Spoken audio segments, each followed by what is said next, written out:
Baik, akan kita mulai. Bismillahirrahmanirrahim. Assalamualaikum warahmatullahi wabarakatuh. Waalaikumsalam warahmatullahi wabarakatuh. Salam sejahtera untuk kita semua. Jadi yang ke pertemuan kedua ini kita akan membahas CADD yang SBDD, Structure Based Drug Design ya. Jadi kemarin sudah di pendahuluan sudah kita bahas bahwa CADD ada dua, LBDD dengan HKSA-nya dan satunya SBDD dengan molekuler dockingnya. Kita akan men-share tentang protein data bank ya yang sudah saya share ya di grup WA ya. Jadi kita akan mulai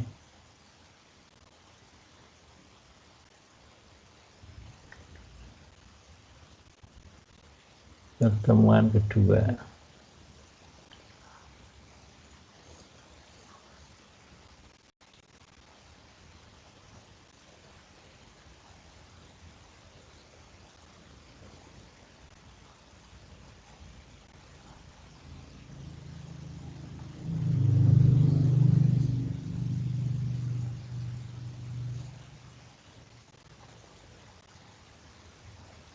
Tentang protein data bank PDB.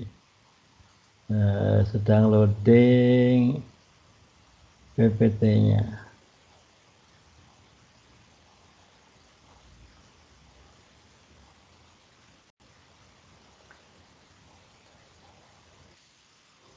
Nah ini ya. Protein data bank. Nah, mungkin ada yang pernah dengar atau malah sudah paham tentang protein data bank ya. Jadi PDB, protein data bank. Jadi ini bank satu-satunya di dunia yang bebas riba ya. Kalau bank-bank lain itu biasanya ada ribanya ya. Kalau ini protein data bank ini murni ya, tidak ada riba. Bahkan di sana kita bisa ngambil uang, ngambil uang dalam bentuk protein untuk kita jadikan uang ya. Jadi ini saya ngambilin PDB, kode PDB di sini untuk saya jadikan buku ya. Nah, sehingga ini. Nah, jadi PDB atau protein data bank adalah bank data ya, bank data protein yang dapat diunduh di laman yang memuat berbagai protein ya. Nah, protein target suatu obat. Nah, salah satu laman adalah ini RCSB ya. Nanti kita bisa demokan ya. Sebagai contoh protein target suatu obat adalah enzim siklooksigenase 2 ya. Atau COX-2. Enzim ini berperan dalam perubahan asam arakidonat menjadi prostaglandin ya.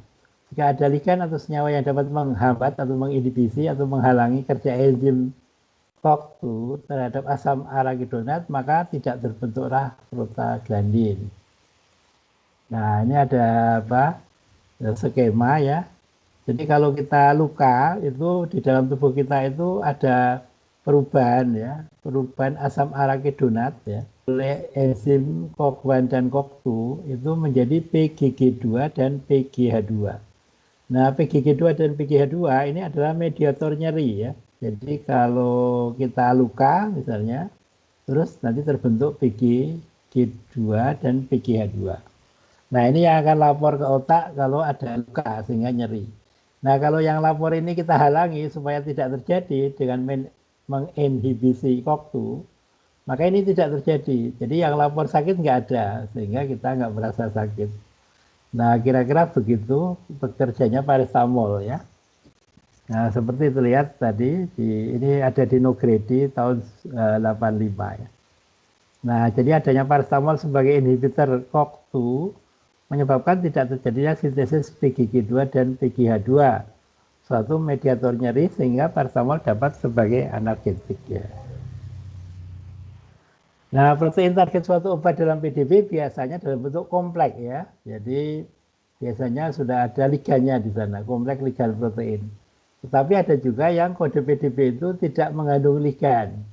Nah, untuk software kita yang namanya Plan yang asli dibuat oleh orang Jerman, yang sudah dimodifikasi oleh orang kita, Pak Satyo Nuryadi, dosen UTY, ya, yang jadi tadinya Plan itu untuk docking itu harus di Linux. Nah, Linux ini tidak semua orang ahli ya, karena ribet. Kita biasa pakai Windows ya, operasi Windows. Nah, sehingga sama Pak Satyo Nuryadi ini dirubah ke bentuk Windows. Nah, itu di program Plan ini harus ada ligannya. Jadi kalau kita mendocking harus ada ligan, sehingga kita ngambil PDB yang ada ligannya. Nah, ligan yang terikat dalam protein di PDB dapat berupa agonis maupun antagonis ya. Jadi bisa yang sejalan atau inhibitornya. Nah, jika ingin mengetahui potensi suatu senyawa agonis, maka PDB yang dipakai dalam docking adalah protein yang berinteraksi dengan agonis. Nah, sedangkan jika ingin mengetahui potensi antagonis, maka PDB yang dipakai dalam molekul docking adalah protein yang berikatan dengan antagonis atau inhibitor. Nah, salah satu protein yang berikatan dengan inhibitor dalam PDB adalah 6-CoC ya. Jadi kodenya 6-CoC, nanti bisa kita tunjukkan. Protein dalam 6-CoC adalah suatu enzim CoC2 yang berikatan dengan inhibitornya yaitu senyawa S58. Nah, terikatnya S58 pada enzim CoC2 mengakibatkan perubahan konformasi sehingga enzim CoC2 tidak mampu merubah asam arachidonat menjadi prostaglandin. Sehingga S58 berfungsi sebagai inhibitor enzim CoC2. Nah, senyawa yang mampu berinteraksi dengan enzim CoC2 seperti S58 dengan energi interaksi psikodoke yang sama atau lebih stabil akan mempunyai potensi yang sama atau lebih poten dibanding S58 sesuai dengan psikodoke yang dihasilkan. Kemudian docking ini juga bisa untuk memprediksi efek samping ya. Enzim yang berkaitan dengan metabolisme paracetamol adalah sitokrom P450 ya. Jadi paracetamol ini obat yang sangat terkenal ya. Hampir semua industri farmasi di dunia itu tergantung oleh hasilnya jualan paracetamol ya. Nah, jadi padahal paracetamol itu kalau di dalam tubuh kita itu akan dimetabolisme menjadi NAPQI ya, NAPQI. Oleh siapa? Oleh sitokrom P, enzim sitokrom P450 2E1. Nah, sehingga NAPQI ini yang menyebabkan hepatotoksik. Kenapa? Jadi hepatotoksiknya itu tidak langsung terjadi, tapi ada ketentuan, misalnya dosisnya berlebihan ya. Paracetamol dosisnya berlebihan atau diberikan bersama obat lain yang juga memerlukan enzim glutathione S transferase ya. Nah, jadi PDB-nya kodenya itu 3E6I ya. Dalam prosesnya sitokrom P450 2E1 ini dapat menghasilkan senyawa toksik atau karsinogenik seperti yang terjadi pada overdosis paracetamol atau acetaminophen begitu ya. Nah, kenapa paracetamol itu hepatotoksik ya? Jadi paracetamol ini kalau kita konsumsi itu akan dimetabolisme ya. Kebetulan di sebelah itu saya buka kelas metabolisme, tapi karena pesertanya sedang sibuk dan menunggu yang lain itu kita tunda ya, kita tunda di bulan Februari. Jadi kalau yang berminat ingin ikut kuliah metabolisme itu bisa juga mendaftar ya, nanti dapat e-book dalam bentuk PDF tentang metabolisme obat. Nah, jadi ini NAPQI ya.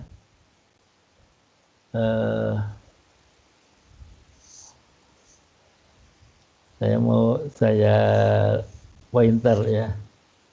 Saya lihat. Nah, jadi pointernya ini ya. Jadi ini NAPQI ya, NAPQI. Nah, NAPQI ini kalau normal ya, normal itu berikatan dengan glutathione lewat enzim yang namanya glutathione S transferase ya. Jadi di posisi orto dari OH ini berikatan dengan glutathione ya. Glutathione itu ada S-nya di sana.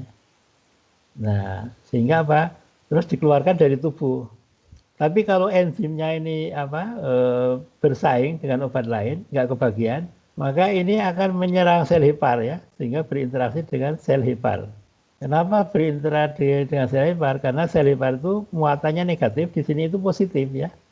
Karena terjadi delokalisasi elektron di sini, elektronnya pindah, di sini jadi positif. Kalau positif, ini akan berinteraksi dengan sel hepar yang relatif negatif. Nah, itu reaksinya irreversible sehingga hepatotoksik begitu.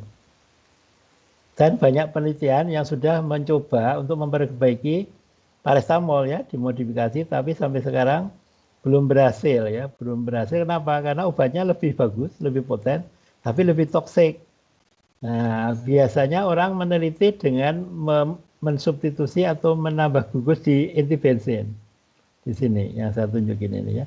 Ini dikasih R ya, substituen, di sini dikasih. Kalau saya enggak ya, saya memodifikasi paracetamol berdasarkan logika bahwa karbonil ini yang menyebabkan hepatotoksik, sehingga ini saya ganti dengan isosternya NH2 ya. Kemarin kita sudah bicara isoster. Saya ganti NH2 dengan harapan apa? Dengan harapan ngambil elektron, C-nya ngambil elektron bukan hanya dari bensin, tapi dari kanan kiri. Sehingga kalau yang tadinya ngambil 10 misalnya, 10 elektron, sekarang bagi 2 jadi 5. Nah, sehingga di sini kurang positif. Kalau kurang positif berarti lebih aman. Itu logikanya ya. Nah, sehingga molekul saya yang berhasil saya temukan itu sebenarnya saya ingin mengganti ini dengan NH2. Tapi karena Allah Maha Pengasih dan Penyayang, reaksi saya dibelandakan jadi simetris. Nah, sehingga selain lebih aman juga lebih poten begitu. Nah, ini kode PDB-nya human cytochrome P452E1 membentuk kompleks dengan inhibitor indasol di sini ya. Nah, ini yang kita pakai untuk memprediksi efek samping hepatotoksik dan sudah saya buktikan terbukti ya. Jadi dengan docking efek sampingnya itu kita bisa membuktikan, akhirnya kita uji, kita sintesis dulu, terus kita uji in vivo. Jadi hatinya dibedah gitu, terus kita kerjasama dengan dokter hewan untuk melihat kerusakan. Ternyata molekul saya lebih aman dibanding paracetamol begitu. Nah, sekarang pemilihan ligan dalam PDB. Ligan dalam PDB akan menjadi referensi, ligan referen dalam validasi ya. Nah, di sini karena musim COVID di sini kita contohin PDB anti COVID ya. Ada yang namanya 6LU7 ya. Kode PDB-nya 6LU7. Nah, ini kristal struktur COVID-19 main protease in complex with inhibitor N3 ya. Jadi obatnya itu namanya N3, sebuah antivirus, sudah dipatenkan ya, tapi tidak menjadi obat yang beredar. Kenapa? Nah itu ya, jadi obat juga kayak manusia ya, nasibnya dia terhenti di protein data bank. Sementara yang lain yang kurang poten dibanding N3 seperti lopinavir, itu dia jadi obat. Nah, jadi molekul juga seperti manusia nasibnya ya. Dia bagus tapi tidak didukung sama investor sehingga nggak jadi obat yang beredar. Lopinavir di bawah ini potensinya, tapi karena didukung investor jadi obat ya. Sama dengan anggota DPR ya. Anggota DPR itu ada yang bagus ya, tapi karena nggak didukung partai dia nggak bisa nyalonkan bupati ya atau wali kota.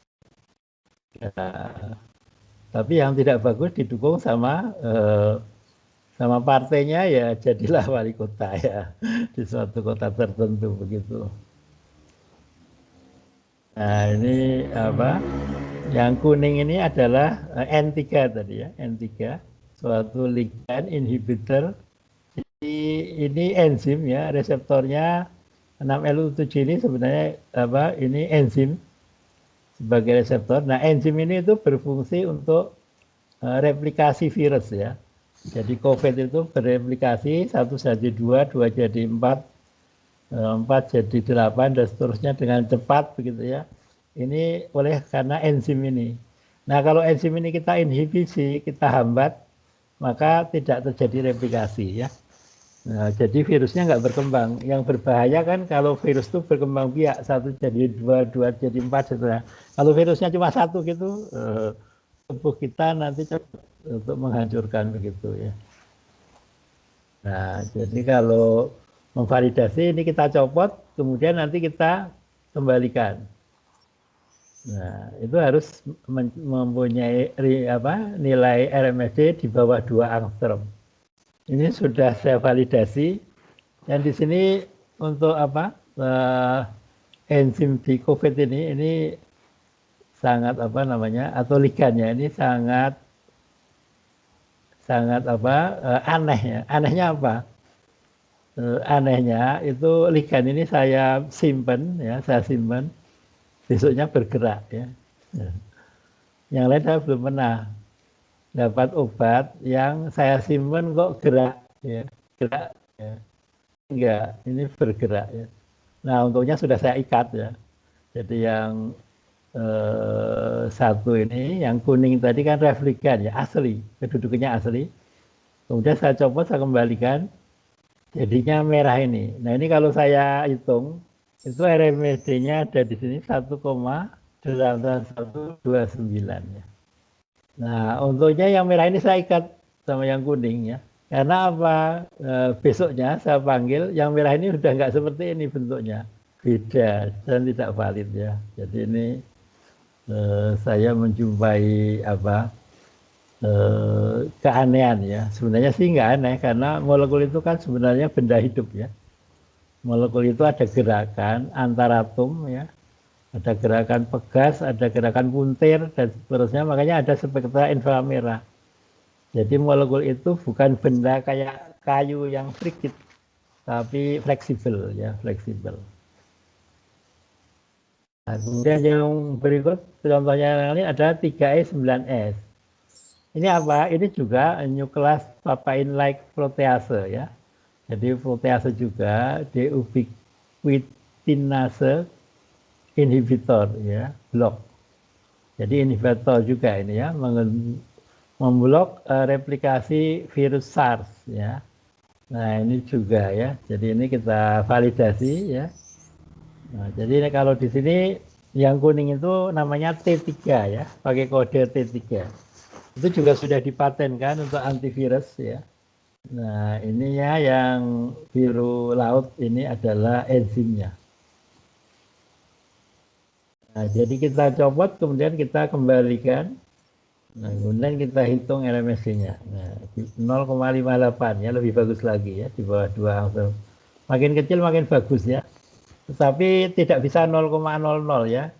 Jadi secara logika itu kalau ada RMSD-nya 0 itu malah meragukan. Kenapa? Karena nggak mungkin bisa menempati tempat yang sama persis ya.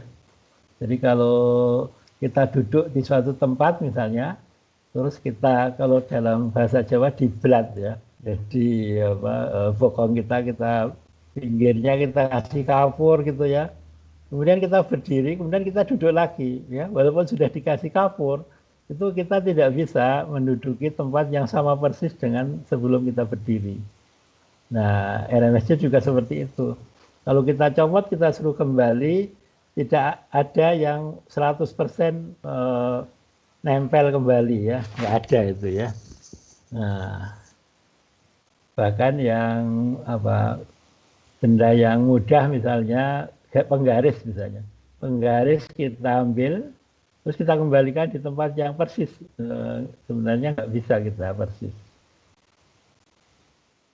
Nah, ini contoh yang lain tentang kristal struktur dari human cyclin dependent kinase 2 CDK2 di dalam kompleks dengan inhibitor H717 ya. Ini untuk anti cancer ya, anti cancer. Ini juga pernah dikuliahkan ya, dulu pesanan dari Bang siapa namanya, Rio kalau nggak salah ya. Bang Rio sedang S2 di Inggris ya, waktu itu pesan ya, Pak kuliah CDK2 ya, terus saya kasih ini. Nah, ini juga ya kita copot, kita kembalikan, kita hilangkan hidrogen karena di PDB tidak ada hidrogen. Kemudian kita hitung RMSD 1,1086. Jadi RMSD ini sangat penting karena menunjukkan metode kita valid tidak. Kalau RMSD-nya di atas 2 itu tidak valid dan itu tidak memberi manfaat apa-apa ya. Jadi kalau kita ikut seminar atau membaca jurnal, perhatikan validasi RMSD-nya berapa ya. Kadang-kadang di seminar internasional itu juga ada RMSD-nya di atas 2 ya, tapi biasanya disembunyikan ya. Kalau saya biasanya paling suka nanya di situ ya. Jadi kalau ketahuan terus dia senyum-senyum, ya Pak tidak valid, ini mau dicoba lagi katanya gitu ya. Beberapa kali seperti itu. Nah ini juga kemarin kita buka kuliah tentang anti diabetes ya. Ini ada contoh reseptor anti diabetes, inhibitor alpha glucosidase ya. Inhibitor alpha glucosidase adalah satu jenis obat untuk diabetes tipe 2 yang bekerja memblok metabolisme pati dengan cara menghambat enzim dalam usus untuk memecah karbohidrat ya, sehingga memperlambat penyerapan glukosa.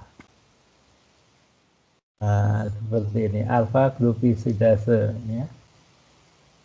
Jadi yang tebal ini adalah obatnya ya, yang namanya deoxynitromycin.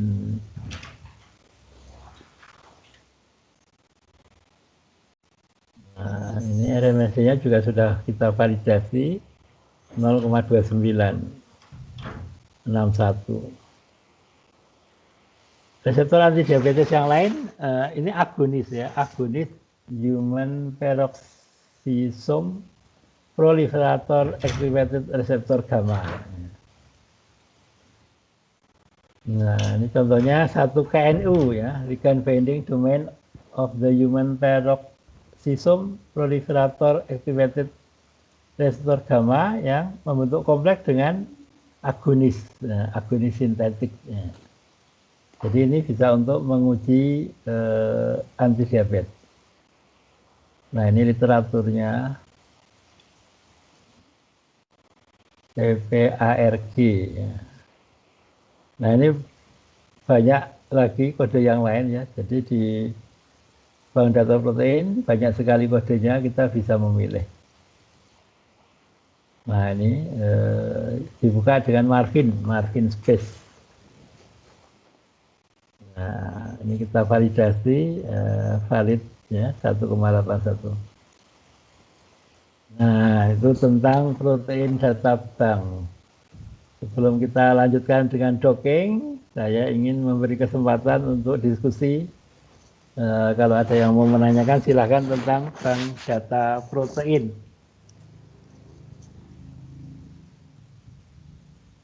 Ada pertanyaan? Silahkan.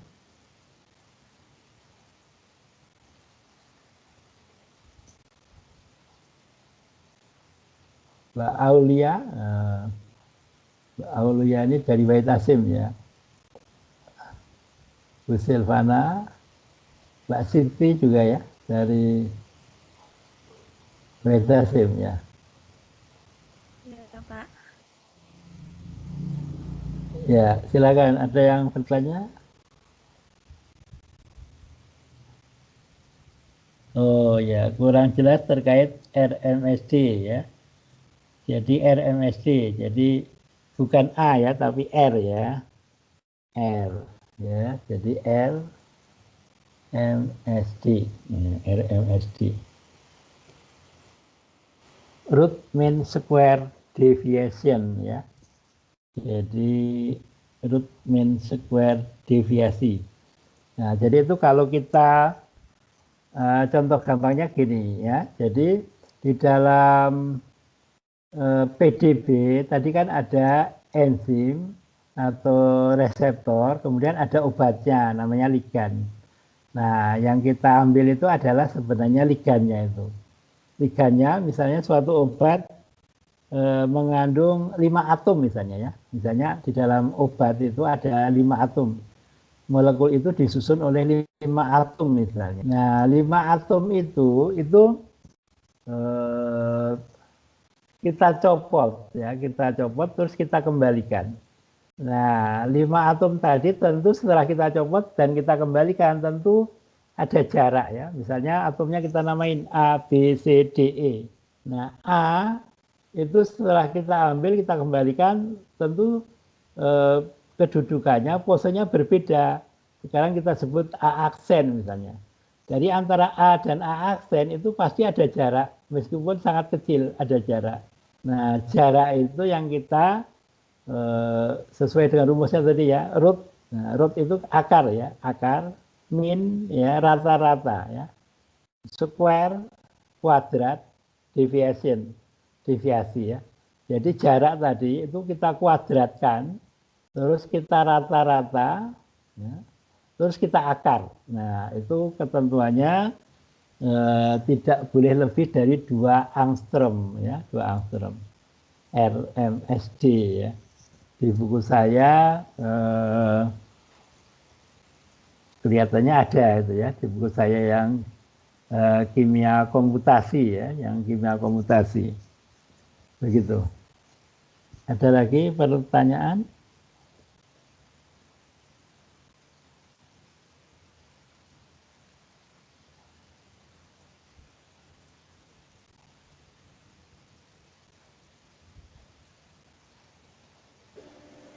Izin bertanya Pak Hari.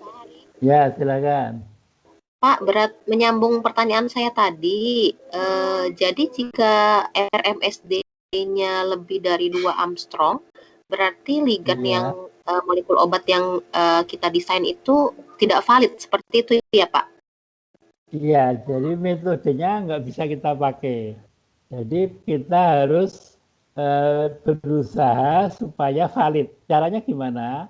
Kalau dalam metode kita ini itu konformirnya itu kita tingkatkan. Kalau yang biasa kita biasanya pakai 10 ya. Jadi satu yang tadi yang kita ambil itu kita buat 10 molekul dengan energi yang berbeda. Itu kita buat dengan software Marvin nanti ya di pertemuan berikut.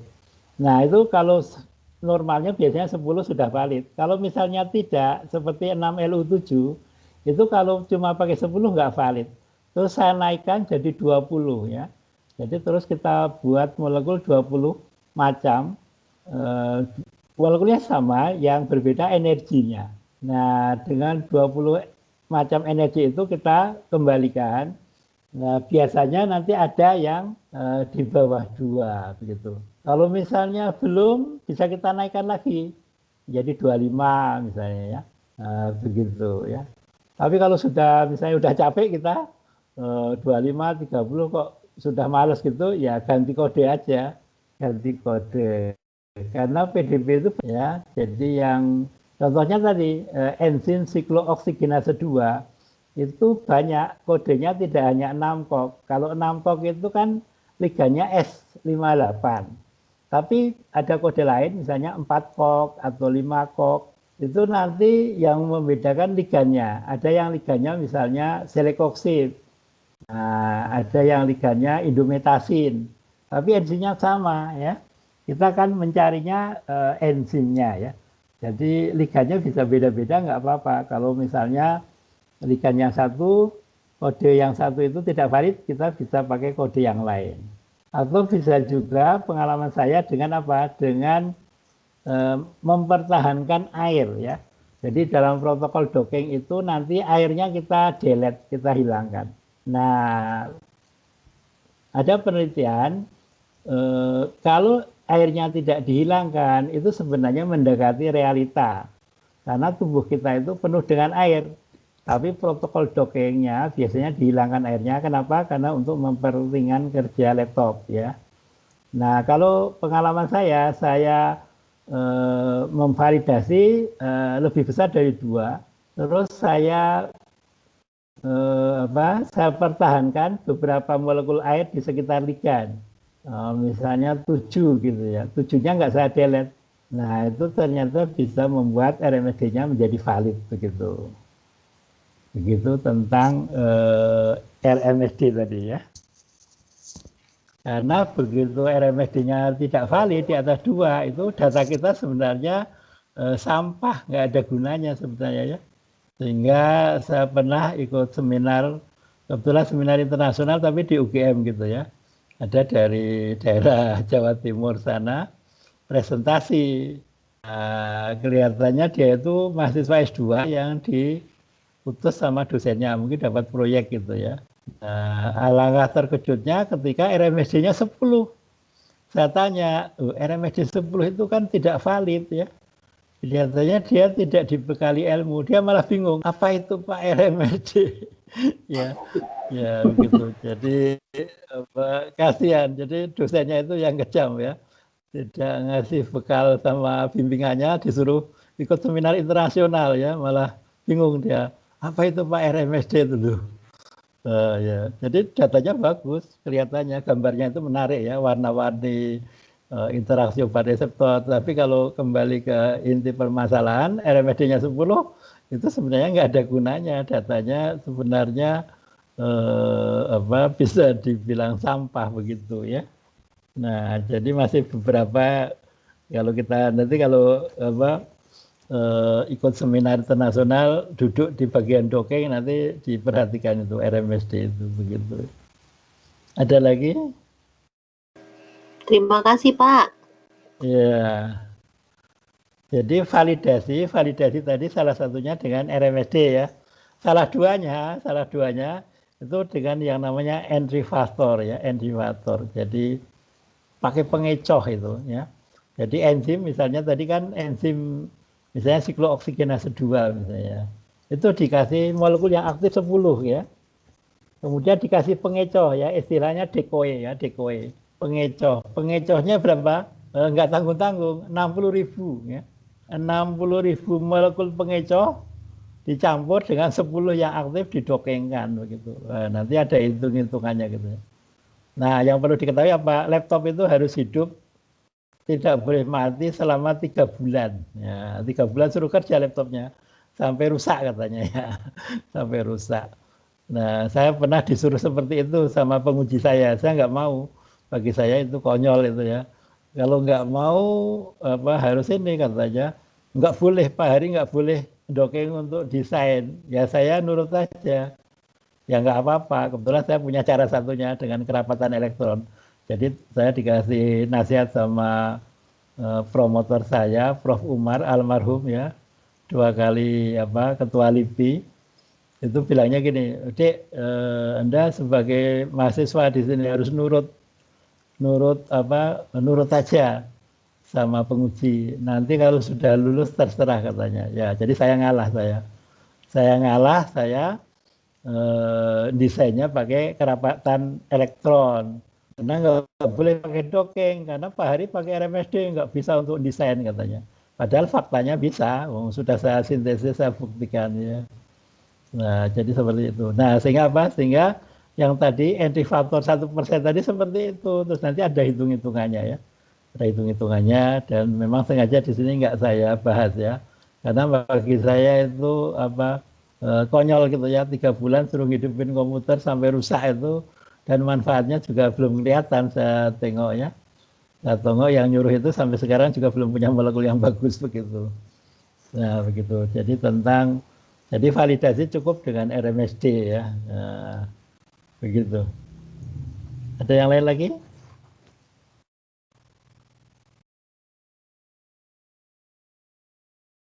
Jadi kita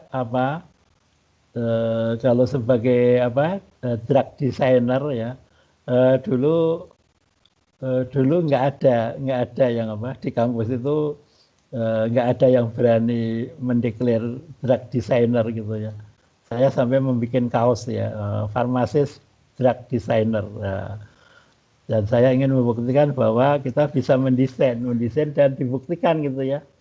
Jadi kalau kita bisa mendesain molekul terus kita buktikan, nah, itu ada kepuasan tersendiri begitu ya. Nah, kayak misalnya Ivan Gunawan. Kalau Ivan Gunawan itu desainnya desain baju ya, mendesain baju terus bisa dijahit, dipakai sama artis itu kan senang ya. Kalau saya desain molekul ya, jadi saya senang kalau bisa mendesain dan kita buktikan desain saya memang bagus gitu ya. Lebih senang lagi kalau jadi obat. Nah sayangnya di Indonesia ini bukan main susahnya ya. terakhir dapat investor ya, tapi terus ada pandemi. Terus nanti ada juga permasalahannya apa? Di Indonesia ini belum pernah ada penemuan obat sintetik. Sehingga saya nanya ke Balai POM, saya punya obat baru mau saya daftarkan. Nah, kata Balai POM, oh, tidak di sini. Di Balai POM tidak menerima bahan baku obat. Yang menerima adalah bentuk sediaan. Kalau bahan baku obat tidak di Balai POM, di mana? Ya nggak tahu katanya. Mungkin di Departemen Kesehatan atau Perindustrian, karena memang belum ada. Nah, kalau belum ada tentu belum ada peraturannya ya. Nah, itu jadi Indonesia ini memang negara yang sangat kita cintai ya. Termasuk temuan UNER itu. Kalau molekulnya baru nanti juga bingung, belum ada peraturannya ya. Taruhlah misalnya UNER yang dikawal sama Badan Intelijen Negara BIN itu, saya kebetulan ikut webinarnya ya. Saya tanya molekulnya seperti apa, rahasia Pak. Betul-betul dikawal ini ya. Jadi ditanya molekul strukturnya juga rahasia. Sekodoknya berapa? Ya pokoknya deket lah katanya. Waduh. Ya jadi, nah itu nanti kalau jadi obat itu juga daftarnya kesusahan. Belum ada peraturannya. Nah jadi Indonesia ini memang masih berkhayal begitu ya, berkhayal. Sebenarnya sedih ya, kalau saya ingat itu, karena farmasi di Indonesia ada sekitar 260 fakultas atau prodi farmasi. Tidak ada, sampai sekarang ini belum ada satu temuan obat pun sintetik yang dihasilkan sama fakultas farmasi di Indonesia. Setelah saya cek, visi misinya memang nggak ada cita-cita menemukan obat. Adanya mengelola. Oh ya nggak salah ya. Jadi karena nggak punya cita-cita menemukan obat, ya nggak salah kalau nggak menemukan obat. Jadi cuma mengelola. Obatnya impor semua begitu. Ya. Ada pertanyaan?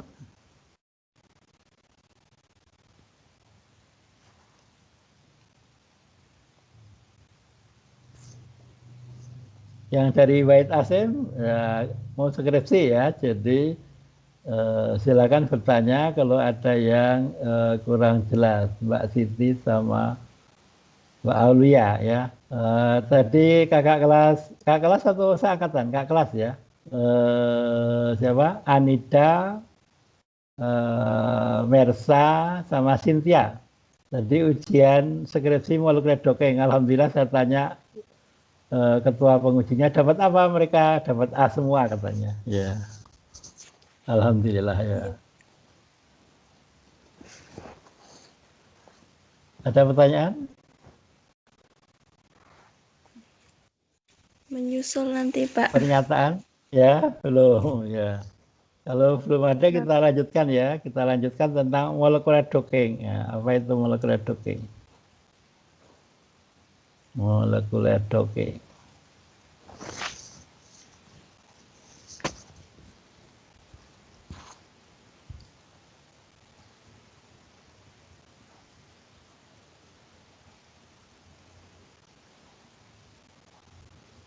Nah, molekuler docking ini ada yang mengindonesiakan itu sebagai penambatan molekul ya.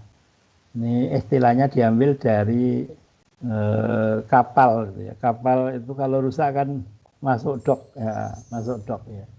Docking ya, ngedok ya. Jadi ditambatkan, diperbaiki ya. Kalau ini penambatan molekul. Jadi molekulnya itu ngedok di reseptor ya. Nah, docking, apa itu docking? Jadi docking itu satu prediksi ya, prediksi daripada energi optimal ya, energi optimal antara dua molekul ya.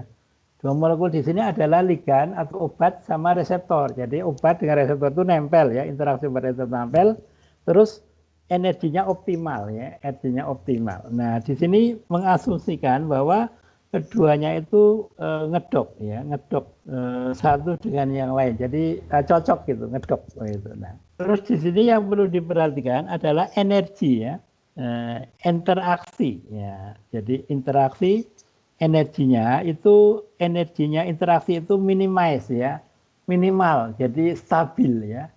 Nah, jadi ini enak ya. Jadi kalau dua benda berinteraksi dengan energi yang minimal, yang stabil itu enak ya, enak ya. Gambarannya gini, gambarannya. Kalau yang sudah berkeluarga itu kalau suami istri itu energinya minimal, interaksinya artinya dia itu tidak ribut ya, tidak ribut. Itu kan nyaman ya, tidak ribut. Karena apa? Energinya minimal ya.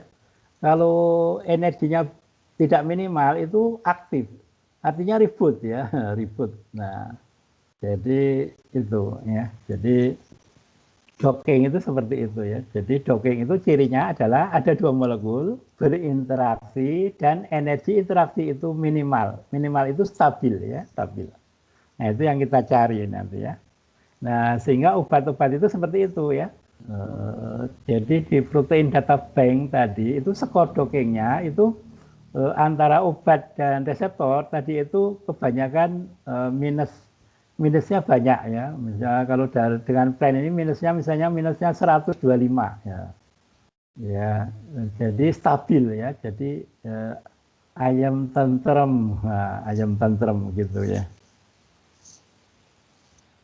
Nah, docking itu macam-macam. Ada yang disebut rigid, ya, rigid docking ya, kaku ya. Kedua molekul kaku ya. Jadi apa seperti key and lock ya, kunci dan gembok. Ini zaman dulu ya, zaman dulu itu kan kita ilmu pengetahuan kan berkembang ya. Jadi obat reseptor itu diibaratkan kunci dan gembok. Sebenarnya nggak cocok itu. Kenapa? Kunci sama gembok ini kaku ya, rigid. Molekul itu nggak kaku, fleksibel, ada gerakan ya, bukan kayak paku atau apa yang kaku, nggak, fleksibel ya. Jadi sebagaimana kita ketahui, molekul itu terdiri dari atom-atom. Nah, antar atom itu ada ikatan. Nah, ikatan itu tidak kaku, tapi fleksibel. Buktinya apa? Itu bisa kita lihat ada spektra inframerah. Spektra inframerah itu menggambarkan di sana ada energi, misalnya karbonil. Oh, ada gerakan apa pegas misalnya, muncul di bilangan gelombang sekian itu ya. Kemudian misalnya ada ikatan rangkap, itu ada getaran ya. Jadi ada apa gerakan puntir, ada gerakan pegas ya, ada gerakan apa ya puntir sama pegas itu ya. Nah, jadi membuktikan bahwa molekul itu tidak rigid tapi fleksibel. Jadi kalau ada docking yang rigid sebenarnya mungkin nanti banyak kesalahan sehingga tidak sesuai kalau kita uji begitu ya. Nah, berikutnya fleksibel. Fleksibel tapi separuh di sini ya. Jadi kebanyakan docking adalah seperti ini. Separuh fleksibel ya. Jadi reseptornya rigid ya. Enzimnya tadi rigid. Kemudian ligannya itu yang berubah atau fleksibel ya. Jadi kalau tadi di 6LU7 tadi N3 ya, ligannya N3 itu fleksibel, terus enzimnya itu kaku gitu ya. Nah, itu juga masih kurang bagus karena masih separuh ya, separuh. Nah, ada yang fleksibel dua-duanya ya. Nah, yang kita pelajari nanti atau yang kita gunakan plan ya, itu adalah dua-duanya fleksibel ya. Jadi walaupun softwarenya gratis itu ada kelebihannya ya. Bahkan yang namanya plan itu setara dengan gold ya, yang berbayar ya. Nanti ada slide-nya kita lanjutkan. Nah, metode docking yang lain itu banyak ya, seperti misalnya autodock. Nah, ini sering ini ya. Mungkin sudah ada yang belajar autodock ya, ada autodock Vina ya. Nah, ini di dalam autodock ini kita harus bikin box sendiri. Nah, sehingga apa? Sehingga tiap-tiap orang itu bisa beda ya.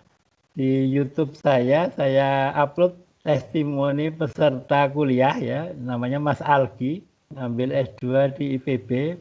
Itu beliau ini pusing ya, berbulan-bulan pusing katanya. Kenapa? Dia pakai autodock dan yang lain itu kok tidak valid. Artinya apa? Dosennya ngerjakan dan dia beda-beda. Nah, dia pusing, kemudian ikut kuliah saya pakai plan, dia senang sekali. Kenapa? Karena di plan ini siapapun yang mengerjakan sama ya. Jadi binding site center sama binding site radiusnya itu sama. Karena softwarenya yang mengatur, bukan kita ya. Kalau autodoc tadi kita bikin box sendiri, sehingga saya dengan yang lain mungkin bisa beda ya. Kalau plan tidak. Nah itu sehingga beliau berbahagia sekali ya. Bahkan terus mendokengkan berapa? Mendokengkan kandungan daun salam itu ada 300 molekul ya, bayangin. Jadi di daun salam itu ada molekul 300 ya, 300 molekul macam ya. Nah, saya bilang nanti nggak kecapean kalau 300. Nah, dia semangat sekali ya. Kenapa tidak yang terbanyak aja yang didokeng, saya bilang gitu. Yang kandungannya terbanyak di daun salam. Enggak Pak, saya pengen dodging semua. Nah, jadi didokengkan sama Mas Algi ini. Di daun salam itu ada molekul yang bagus sekali, tetapi kadarnya sangat kecil, ya, sangat kecil. Nah, sehingga kemudian tidak terambil waktu kita menggunakan daun salam ya. Kadar kecil sekali, tapi bagus sekali. Nah, itu nanti bisa kita kembangkan untuk penemuan molekul ya, obat baru begitu. Nah, jadi ini tentang autodoc ya, dan ini pakai coding-coding lumayan rumit ya, lebih rumit dari yang saya ajarkan nanti. Yang berikut adalah UCSF doc. Nah, jadi ini hanya mengenal beberapa saya juga nggak mempelajari ini ya, UCSF doc. Nah ini kayaknya pakai box juga ini ya. Nah, jadi boxnya ini kita bikin sendiri, kan bisa beda ini ukuran boxnya. Si A dengan si B bikin box untuk ngurung molekul ini bisa berbeda. Kemudian ada ICM doc. Nah, ICM doc-nya. Ini ada reseptor, ada ligan begitu. Nah, ini ada GORD. Nah, GORD ini berbayar ya. GORD ini berbayar dan cukup bagus ya, sering dipakai di Eropa dan Amerika ya untuk docking di pusat-pusat penelitian obat. Nah, yang kita pakai adalah PLAN ini ya, PLAN. Kita akan memakai PLAN, Protein Ligand and System ya. Ini penemunya Korb, Katzel, dan Eckner ya. Jadi ini aplikasi docking yang telah di-benchmark secara internal di grup penelitian kimia medicinal Free University Amsterdam dengan GOLD ya. Jadi pembandingnya GOLD yang berbayar tadi. Aplikasi docking berbayar yang dipakai secara rutin di laboratorium kimia medicinal di Eropa dan USA. Dari hasil benchmark diketahui PLAN setara dengan GOLD. Nah, kan hebat ya. Gratis bisa setara dengan GOLD. Untuk protokol screening virtual di protein estereogenik kan lebih baik dari GOLD. Nah, bayangkan, lebih baik dari GOLD untuk protokol screening nikotinik asilkolin binding protein ya. Jadi walaupun gratis ini bagus begitu ya. Saya pernah meng-email sama yang punya ini, saya bilang program Anda bagus sekali, saya pakai untuk menemukan obat begitu. Apa jawabnya? Jawabnya santai. Jawabnya bilang gini, oh saya nggak pernah mikir katanya. Saya nggak pernah mikir untuk menemukan obat. Saya hanya berpikir bagaimana menjelaskan ligan itu menduduki reseptor dengan nyaman begitu ya. Nah, terus dia pesan hati-hati saja begitu. Begitu pesannya ya. Jadi yang bikin plan sendiri tidak memikirkan untuk penemuan obat ya, tapi saya pakai untuk desain dan menemukan obat. Nah, kemudian ada MOE, nah, MOE Doc. Nah, MOE ini berbayar ya, pakai lisensi. Fakultas Farmasi punya lisensi bertahun-tahun ada ya. Sekarang mungkin sekitar 40 juta per tahun ya. Sebenarnya untuk docking tidak bagus ya, tidak bagus karena di sini fleksibelnya separuh tadi. Tapi dia mempunyai fitur-fitur yang lain ya. Saya punya juga krek-krekannya ya, nanti saya tunjukin kalau atau pertemuan ketiga nanti kita membawa software, nanti saya tunjukin MOE-nya seperti apa. Kalau berminat untuk latihan nanti saya kasih juga ya. Tapi kalau untuk publikasi jangan ya, karena nanti kena tegur ya. Saya aja pernah ditegur ya. Jadi ceritanya farmasi punya MOE, punya lisensi ya. Nah ternyata ada mahasiswa saya. Karena mahasiswanya banyak itu saya nggak tahu gitu ya. Tiba-tiba saya ini ditegur sama MOE di email, hentikan pekerjaan Anda bekerja dengan MOE ilegal katanya. Saya kaget. Ternyata di situ dijelaskan bahwa Anda itu sebagai supervisor saudara ini katanya menggunakan MOE. Saya kaget, saya itu nggak punya mahasiswa yang menghubungi saya kok saya ditegur ya. Ternyata setelah saya cari ya mahasiswanya itu saya cari ternyata mahasiswa farmasi UGM ya. Dia itu belajar MOE ya. Kemudian dia karena pakai laptop Mac gitu ya. Dia tuh nggak bisa, MOE nggak bisa jalan. Nah dia ngemail ke MOE. Dia ngaku kalau sedang meneliti pakai MOE dan saya sebagai supervisor. Mahasiswa itu nggak pernah hubungin saya, loh. Terus saya tanya, loh kok Anda kok pakai nama saya nggak bilang-bilang? Karena tahu saya yang suka belajar komputasi salah satunya Bapak katanya, loh kok nggak bilang? Nah, saya kena tegur, saya bilang, coba Anda jelasin ke sana kalau Anda nggak ngubungin saya, tak suruh gitu kan. Nah, kemudian teman saya yang sering ngurus MOE itu bilang sama saya, Pak Hari, kita ini punya MOE. Bilang kalau kita punya lisensi, sebut nama saya, sebut email saya katanya. Wah, karena farmasi punya lisensi. Benar saya balas toh, bahwa Fakultas Farmasi punya lisensi atas nama ini. Nah, gitu kan. Apa yang terjadi? MOE itu ngirim ke teman saya itu, dibilangin Anda menggunakan MOE ilegal. Nah, termasuk tembusannya ke saya loh, kok nggak manjur ya. Ternyata setelah dicek itu ternyata MOE-nya lisensinya pas habis. Nah sehingga seperti itu ya. Jadi kalau untuk latihan untuk nggak apa-apa, tapi jangan dipublikasi, jangan untuk publikasi ya. Nanti untuk publikasi visualisasinya pakai Lick+ dan Pymol ya. Dulu saya MOE ini saya gunakan untuk visualisasi karena menurut saya bagus, tapi ternyata sekarang ada yang lebih bagus, yang free, yaitu Pymol dan Lick+ ya. Kemarin siapa ya, Mas Ersat ya, Mas Ersat hadir nggak ya sekarang? Itu nanti datang atau kunjungi webnya, nanti mengisi di sana. Tapi yang diminta adalah email institusi ya.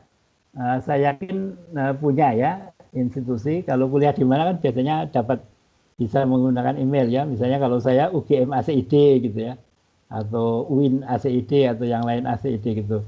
Nah itu yang diminta itu. Nah nanti kita kalau sudah ngisi data dengan email institusi, kita akan dikirimi link untuk download Lick+ dan Pymol. Nah sehingga nanti kita bisa menggunakan, nanti akan saya tunjukkan untuk visualisasi ya, dan itu bagus sekali menurut saya begitu.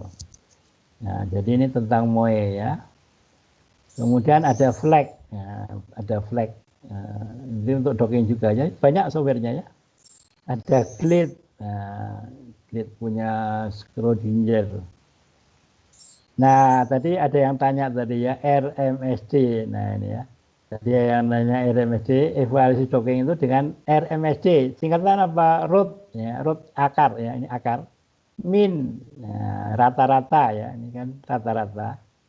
Square, kuadrat, ya, deviasi, ya, RMSD. Jadi deviasi D, ini deviasi itu jarak sebelum diambil dan sesudah dikembalikan, ya itu ada jaraknya. Nah kalau tadi molekulnya mengandung 5 atom, berarti D-nya ada 5, D1, D2, D3. Nah, itu kita kuadratkan, terus kita rata-rata ya, jumlah dibagi N. Nah, kemudian kita akar, nah itu yang disebut RMSD. Nah, di sini dibilangin similar apabila RMSD-nya 1,2 angstrom ya. Jadi strukturnya itu dianggap similar, dianggap sama, itu kalau RMSD-nya di bawah 2 angstrom ya. Kalau sudah di atas itu berarti dianggap ada tidak sesuai begitu.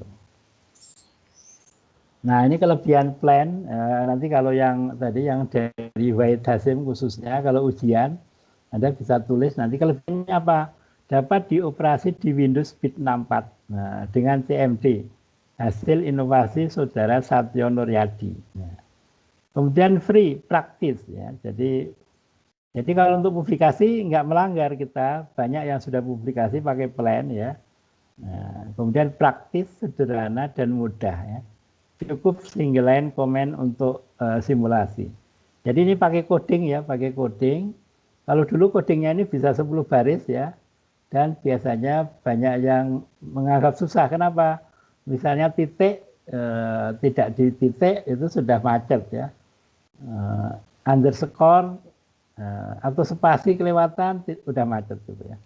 Jadi ada 10 dulu. Setelah dimodifikasi ke Windows itu tinggal 2 baris. Nah, makanya simple ya. Kemudian baik protein maupun ligan bergerak ya. MOE hanya ligan yang bergerak. Kemudian hasil docking dapat divisualisasi di software lain ya. Jadi kalau hasil docking tadi kita buat PDB ya. PDB teoritis ya. Jadi kalau tadi PDB yang RCSB tadi itu kan PDB-nya hasil laboratorium ya. Jadi tadi yang 6 COG itu tadi enzim siklooksigenase 2 itu direaksikan dengan ST58 di laboratorium ya. Kemudian dikristalkan di sinar X, dielusidasi dengan sinar X dan seterusnya. Kalau di sini hasil docking kita buat ya, kemudian nanti dapat divisualisasikan di software lain ya. Nah, kalau ini pembuatan PDB hasil docking ini adalah temuan saya ya. Ini cukup lama juga menemukan ya bagaimana molekul hasil docking itu saya ikat sehingga dibawa kemana-mana nggak lepas ya, nggak lepas. Nah, sehingga bisa divisualisasi di software lain seperti di tadi Lickplot dan Vmol begitu ya. Kemudian skor docking puluhan sampai ratusan. Nah, ini masalah selera aja ya. Saya lebih senang punya skor docking yang ratusan ya daripada yang satuan ya. Jadi kalau di MOE ini skor docking misalnya sampai puluhan, satuan sampai puluhan. Misalnya -7, -6 gitu ya, -10 gitu ya. Nah, kalau di plan itu skor dockingnya -100, -90. Saya lebih senang punya uang yang gede dibanding uang kecil gitu ya. Itu masalah selera aja ya. Begitu. Kemudian berikutnya kelemahan. Nah, kelemahan ya, kita fair aja, ada kelemahannya. Plan itu tidak menyediakan fungsi preparasi protein, ligan maupun visualisasi ya. Jadi dia memerlukan software lain yaitu Yasara untuk visualisasi molekul atau khususnya untuk preparasi protein dan replikan, dan SketchChamp atau Marvin Bin untuk preparasi ligan. Nah, kemudian ada beberapa atom yang direvisi ya, misalnya SO2.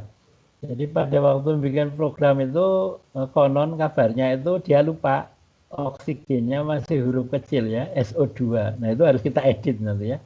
Jadi kita jadikan O-nya kita tambahin O kecil, O2 ya. Nah, di beberapa PDB yang mengandung SO2 atau PO4 begitu. Itu kelemahannya ya.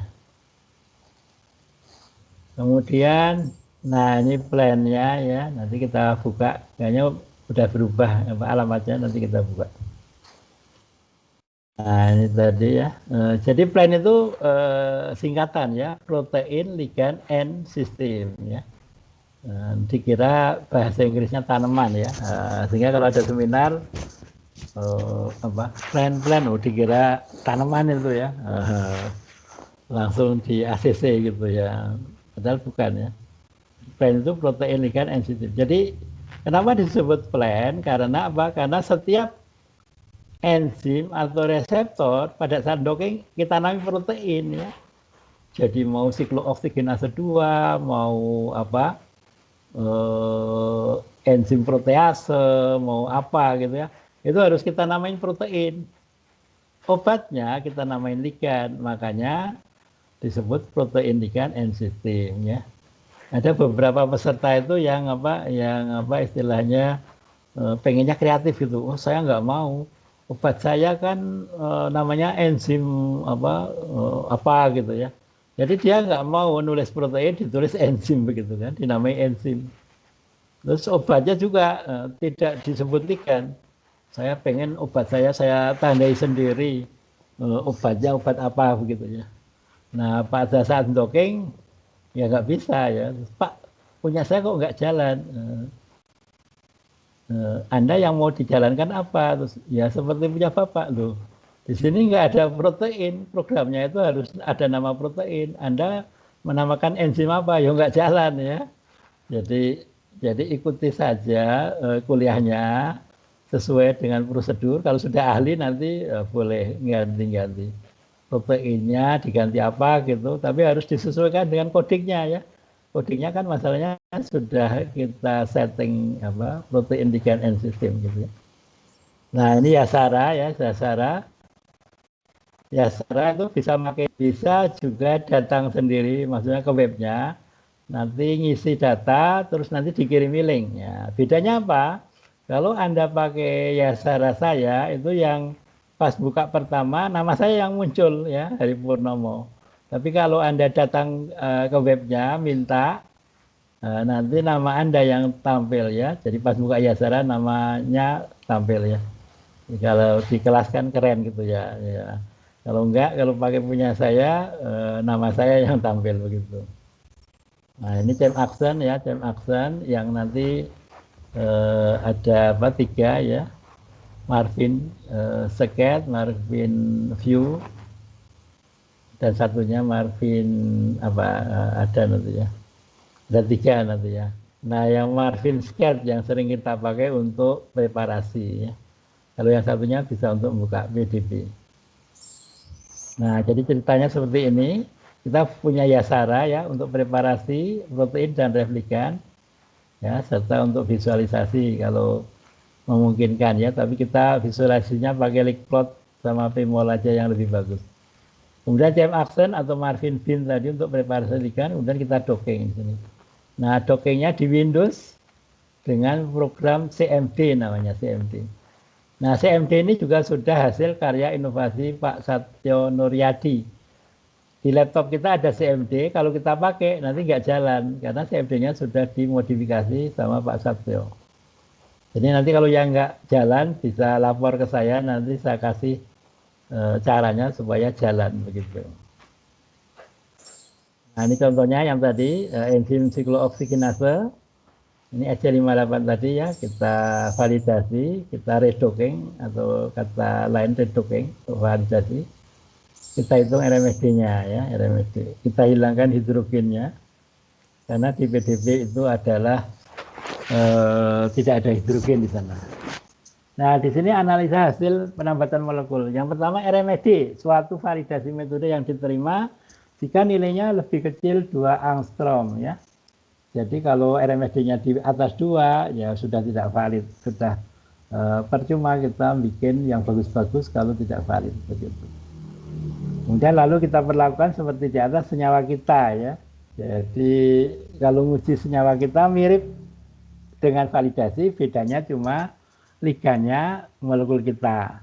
Proteinnya sama dengan validasi yaitu enzim tadi. Replikannya sama yaitu ligan yang ada di PDB tadi ya. Kemudian bandingkan rata-rata skor atau skor stabil ya.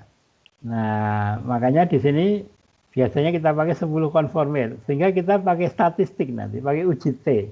Jadi kita kalau mau ngomong dua molekul ini sama atau enggak sih, bukan hanya berdasar angka ya, misalnya minus 10 dengan minus 11, atau minus 70 dengan minus 71, itu sama atau enggak? Nah biasanya kalau secara sepintas, oh beda, oh belum tentu, kita uji T. Ya, jadi kita perlu rata dan perlu standar deviasi, sehingga nanti kita ngomong itu berdasarkan statistik ya. Dua molekul ini sama atau tidak ya. Jadi di dalam statistik hanya ada 2, sama atau tidak, berbeda, bermakna atau tidak begitu. Nah, makin rendah skor, maka makin stabil ikatannya dengan reseptor ya. Makin bagus ya, makin stabil, makin bagus. Nah, ini tadi yang SC58, RMSD-nya 1,2183. Nah, apa gunanya kita untuk mendocking? Peranan molekuler docking. Yang pertama untuk obat yang sudah diketahui aktivitas farmakologinya, yaitu memprediksi mekanisme kerja suatu obat secara molekuler ya, secara molekuler. Jadi misalnya paracetamol itu menginhibisi enzim siklooksigenase 2. Nah, itu bisa kita jelaskan secara detail dengan dongeng. Bagaimana cara menginhibisinya, bagaimana interaksinya sampai ke tingkat molekuler begitu. Yang berikut adalah untuk obat yang didesain ya. Jadi kalau saya mau menemukan obat itu saya sudah punya target, saya pengen menemukan analgetik misalnya ya. Kalau zaman dulu kan tidak ya, zaman dulu itu bikin obatnya dulu, kemudian dicoba-coba. Oh kalau jadi pokoknya kalau zaman dulu itu kita bikin molekul baru. Nah, pertama kita bikin molekul baru yang belum ada di dunia. Kemudian apa kita cobakan satu-satu. Kalau untuk analgetik ya kita cobakan dengan percobaan analgetik. Untuk antibakteri kita percobaan dengan petri bisa gitu. Zaman dulu gitu. Zaman sekarang enggak. Kita mau bikin obat apa, tinggal ngambil di protein data bank ya. Saya mau pengen obat untuk Alzheimer, ya kita cari PDB yang ada enzim yang kaitannya dengan asetilkolin esterase begitu. Jadi dongeng ini bisa untuk menguji atau untuk mengetahui mekanisme kerja molekuler suatu obat, bisa juga untuk mendesain molekul, menemukan obat. Jadi memprediksi aktivitas biologi suatu obat yang dirancang ya. Jadi dulu saya merancang HP 2009 itu menggunakan dongeng ya, menggunakan dongeng. Kemudian ada MH 2011 ya. Yang HP 2009 sudah keluar patennya, daftar tahun 2013, keluar tahun 2018, 5 tahun nunggu. Yang MH 2011 saya daftar tahun 2011 ya. Kalau nggak salah 2011, kemudian apa? Keteringsut ya. Keteringsut ini apa? Karena waktu itu pindah ya. Dijendakinya pindah katanya, terus keteringsut. Nah, sekarang baru diurus lagi ya. Nah, mudah-mudahan kemarin sudah ada perbaikan, mudah-mudahan beberapa bulan lagi keluar nomor patennya ya, MH 2011. Ini 5 kali lebih bagus dari paracetamol dan efek sampingnya sama dengan HP 2009, artinya tidak merusak hepar ya, begitu. Nah, ada beberapa desain saya yang lain begitu. Nah, ini molekulnya ya. Jadi ini ada tumpuk-tumpuk ya, molekulnya kalau menduduki reseptor seperti ini. Nah, ini hasil skor dongeng ya. S58 tadi minus 71 ya. Paracetamol minus 67 ya. Asetonal minus 72. Molekul desain saya minus 85 ya. Nah, khasiatnya 2 kali secara in vivo 2 kali lebih poten dibanding paracetamol. MH 2011 skor dongengnya lebih stabil lagi ya. Secara in vivo 5 kali lebih poten dari paracetamol, tidak menunjukkan efek samping hepatotoksik. Nah, ini seperti itu ya. Nah, ini beberapa buku saya ya. Ada yang terbit di Jerman ya. Harganya dulu 51 euro ya, euro. Mungkin sekitar 800-an ribu satunya ya. Jadi saya belum pernah ke sana, tapi nama saya ada di sana di katalog perpustakaan di Jerman sana. Saya ngarang buku diterbitkan di sana. Nah, ini buku hasil hasil galau karena ada sedikit masalah ya. Ada sedikit masalah dulu. Saya ngajar di USB Setiabudi Solo, kemudian tiba-tiba saya tidak boleh ngajar, ternyata ada yang melarang ya, ada yang melarang saya mengajar, padahal ngajarnya di hari Sabtu kan, aneh ya. Nah, ya sudah. Terus akhirnya saya nulis buku ini ya, nulis buku ini terus terbit. Nah, untungnya tidak laku ya. Untungnya tidak laku. Laku tapi yang beli orang Indonesia, belum pernah ada yang beli orang luar negeri. Saya senang, tadinya sedih, sekarang senang. Kenapa? Karena di dalam buku ini ada paten saya ya. Kalau dibaca sama orang, karena paten saya nasional itu bisa ditiru ya. Jadi karena molekulnya kiriman Allah, maka Allah yang melindungi sehingga buku ini tidak dibeli oleh orang luar. Kalau dibeli saya bisa gigit jari, nggak dapat apa-apa. Ya. Karena bisa ditiru, karena menurut saya hanya dilindungi di Indonesia. Nah ini design of paracetamol competitor molecule as analgesic agent ya, pakai bahasa Tarsan ya, pakai Tarsan. Nah seperti itu. Ada pertanyaan silahkan ya, kita bincang-bincang santai ya. Silakan kalau ada yang ditanyakan.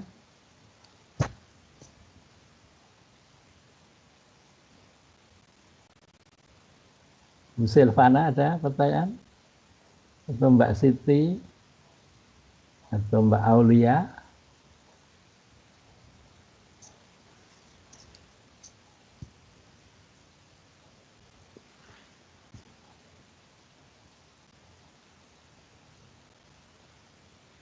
Ada pertanyaan?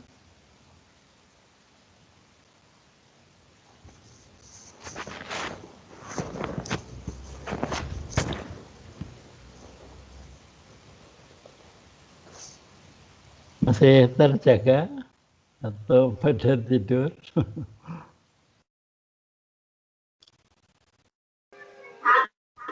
Insya Allah masih Pak. Masih ya. Ada pertanyaan? Ya Pak, izin bertanya ya, Pak. Silakan.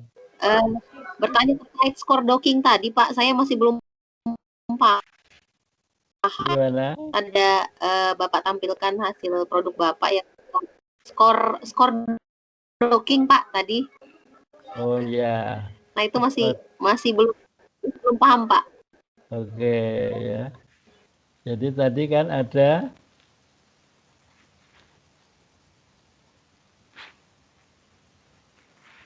ini ya. Ini ya. Ya, jadi ini psikodoking Ya, terhadap siklooksigenase 2 ya. Jadi caranya di sini kan 6 kok ini kan kode ya, kode PDB. Jadi itu berdasarkan penelitian di laboratorium basah gitu ya. Itu enzim itu direaksikan dengan inhibitornya namanya S58 tadi. Kemudian direaksikan, kemudian di sinar X ya, di sinar X kemudian masukkan ke database ya, ke protein data bank sana. Nah, sehingga kita bisa mendownload 6 kok tadi. Nah, liga natifnya tadi, S58 tadi itu setelah kita redocking valid tadi, itu di sana ada skornya, ada angkanya. Nah, angkanya itu minus 71,5106. Kemudian kita coba, kalau paracetamol kita uji di sana, kita tempatkan di sana berapa energinya atau berapa skor dockingnya. Nah, ternyata paracetamol itu minus 67 ya. Jadi sebenarnya lebih bagus S58. Tetapi kenapa S58 nggak jadi obat? Yang jadi obat paracetamol. Tadi saya katakan, obat itu seperti manusia. Nasibnya juga bisa kurang beruntung ya. Jadi S58 ini sebenarnya lebih bagus dibanding paracetamol. Tapi paracetamol beredar ya. Jadi obat karena didanai sama investor. S58 nggak ada yang mendanai. Nah, sehingga dia terhenti di protein data bank. Nah, asetosal itu minus 72 ya, dekat dengan S58. Nah, molekul saya itu minus 85 ya, lebih stabil berinteraksi dengan enzim siklooksigenase 2 sehingga dia lebih poten ya.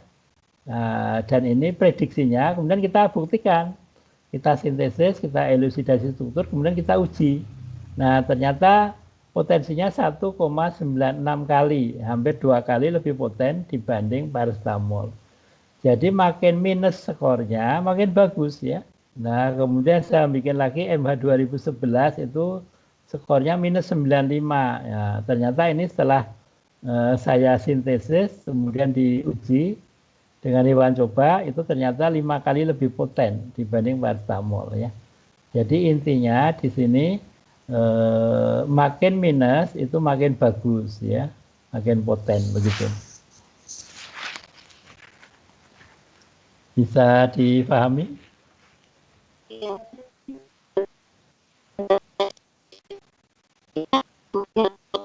ya Pak. Tapi kalau efek samping berarti di cross check lagi dengan uji in vivo ya Pak, ya begitu ya? Iya, kalau efek samping tadi ini saya dongengkan juga sebenarnya ya. Tapi di sini tidak saya, nanti di slide satunya saya jelaskan. Kenapa kok saya bisa memprediksi kalau efek sampingnya lebih bagus dibanding paracetamol, itu juga bisa diprediksi dengan dongeng. Dengan mendongengkan ke enzim tadi, sitokrom P452E1. Kodenya 3E6I. Nanti di slide berikut saya jelaskan. Ada lagi?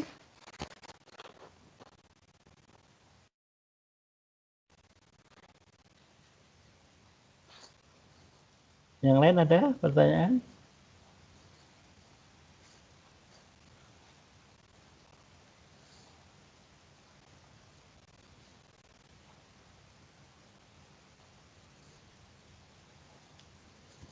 Belum ada? Kalau belum ada, bisa saya lanjutkan dengan slide berikut ya.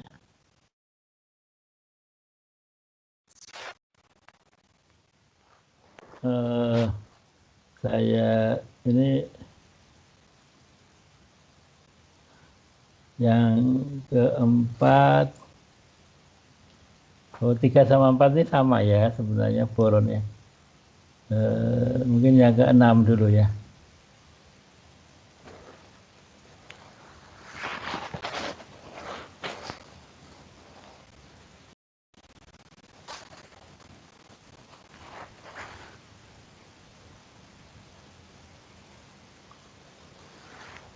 Nah ya, ini sebagai antibiotik ya.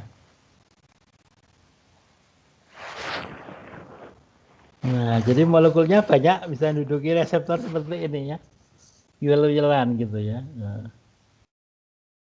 Nah, jadi ini pernah saya tampilkan juga di seminar ya. Jadi masih ingat anaknya Ahmad Dhani pernah kecelakaan ya. Biasanya ada juga yang mengalami operasi ya, operasi. Nah, dalam operasi itu biasanya diberi antibiotik untuk mencegah infeksi biasanya ya. Nah, banyak yang sudah alergi ya. Beberapa pasien alergi terhadap ini antibiotik ya, penisilin dan cephalosporin ini banyak yang sudah resisten sebenarnya ya. Tapi kita BPPT masih beli alat-alat untuk membuatnya ya.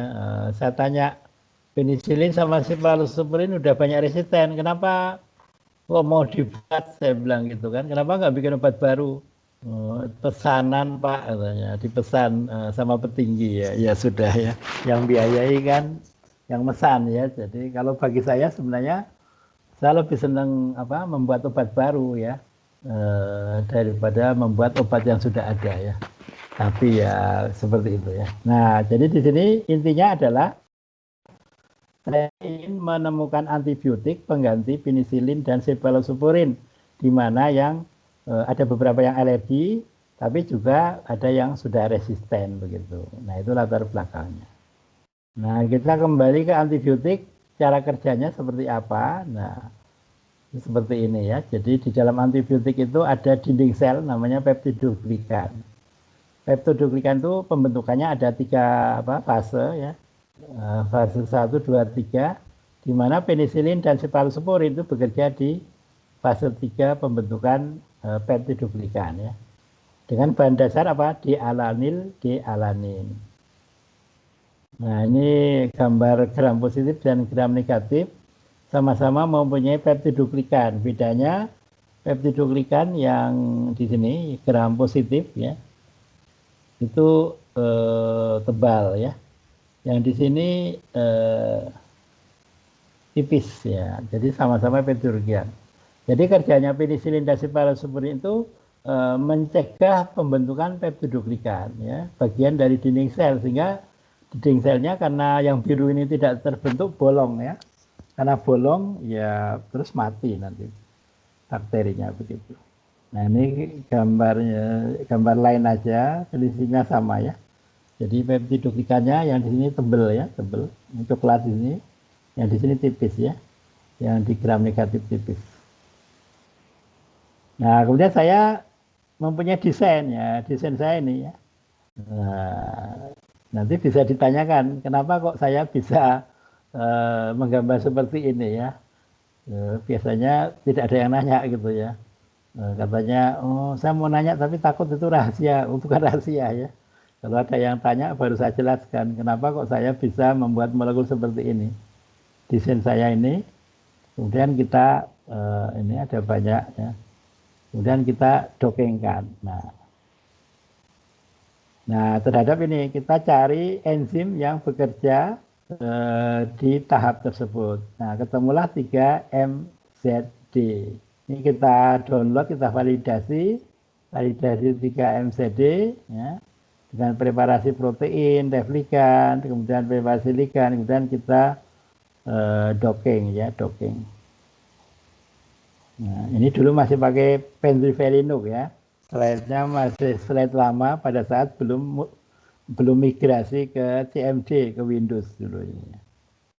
Nah, ini RMSG-nya tadi, rumusnya kita kutip. Nah, ternyata 1,95 ya, validnya.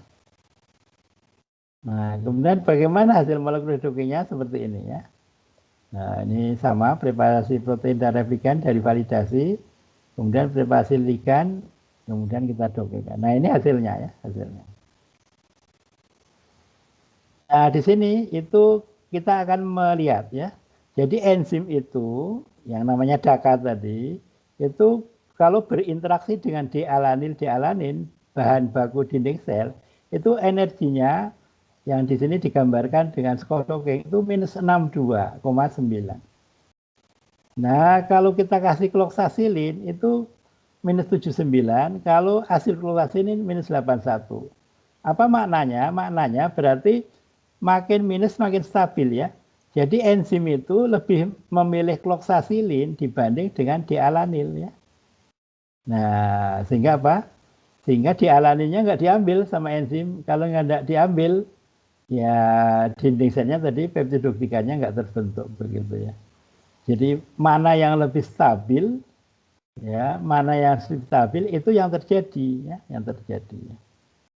Nah, ini bisa untuk menjelaskan itu ya. Kalau yang suka apa check and recheck ya, ya. Dulu sempat terkenal apa pelakor ya. Pelakor itu bisa dijelaskan dengan Scott-Docking tadi ya, energi ya. Jadi karena energi pelakor ini lebih stabil ya bisa geser begitu ya. Sama dengan mekanisme kerja derivat penisilin itu ya. Nah, desain saya tadi melebihi dialanil ya. Dialanin ya.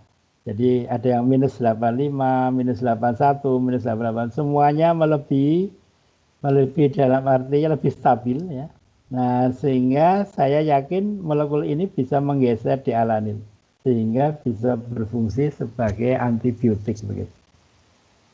Nah, jadi sebenarnya kita bisa mendesain antibiotik, bisa menemukan antibiotik molekulnya berbeda dengan penisilin ya. Kalau Alexander Fleming itu kan sebenarnya menemukan penisilin nggak sengaja, dia nggak pakai desain, nggak pakai planning ya. Kalau dalam agama Islam pekerjaan yang disertai niat itu lebih beribadah, lebih ada amal ibadahnya ya. Kita niat, nah, berniat saja kalau dalam Islam itu sudah ada pahalanya ya. Saya bulan depan mau niat nyumbang misalnya, nyumbang pondok pesantren misalnya. Nah itu sudah dicatat niatnya ya. Saya mau menemukan obat, saya berniat menemukan obat. Ya. Nah, kalau Alexander Fleming kan nggak pakai niat ya. Nah, jadi seperti itu. Nah ini Scott-Dockingnya kalau dibuat grafik seperti ini ya. Semuanya mengalahkan dialanil sehingga semuanya bisa menggeser dialanil dari enzim berarti bisa menghalangi sintesis dinding sel. Nah ini tadi ya dialanil karboksi peptida sedaka namanya. Ini enzim yang membawa dialanil. Nah ini asam-asam amino yang menyusun enzim DACA tadi. Nah, ini asiluloksasilin di sini ya.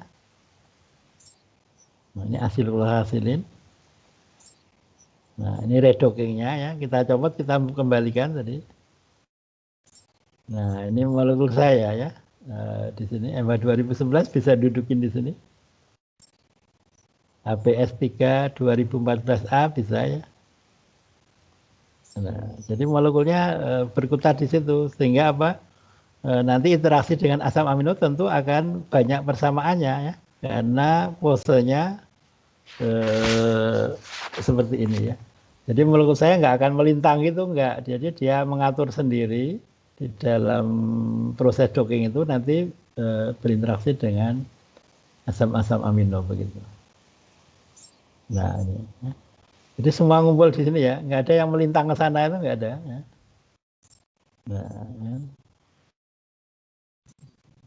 ya, jadi wal-walean gitu. Nah, jadi kelima senyawa hasil desain tadi, EMBA 2011 dan seterusnya, mempunyai skor docking lebih stabil dalam membentuk kompleks dengan enzim DACA.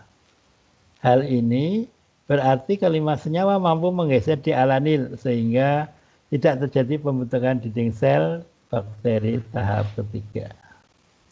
Nah, kesimpulannya berdasarkan molekul docking menggunakan plan, kelima senyawa berpotensi sebagai antibiotik yang lebih poten dibanding loksasilin. Nah, seperti itu contohnya. Nah, ini buku pertama saya, Kimia Komputasi, ini buku kedua. Buku kedua ini hasil kemarahan saya sama UGM. Karena UGM ingkar janji mau membiayai paten saya ke PCT, tapi ingkar janji. Saya marah, saya nulis buku. Yang ketiga ini, buku ketiga saya Kimia Komputasi. Nah, waktu itu bukunya baru 3 ya. Nah, begitu. Ada pertanyaan?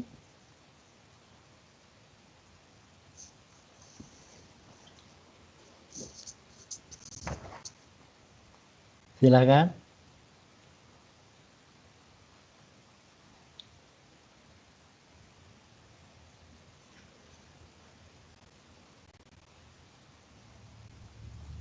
Mbak Aulia ada? Nah, jadi nanti tinggal Anda udah punya apa? Cita-cita judul skripsi ya, mau dongengkan apa gitu ya. Targetnya apa ya, nanti bisa punya ide. Mbak Siti ada pertanyaan?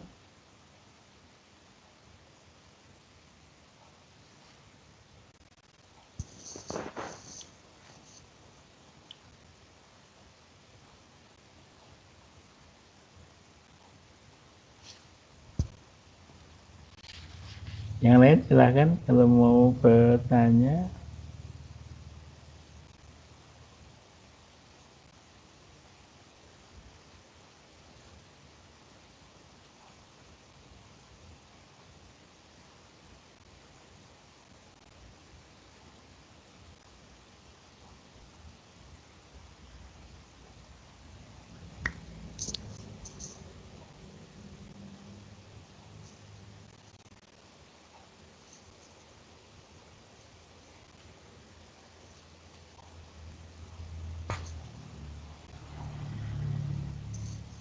Ya, silakan kalau ada.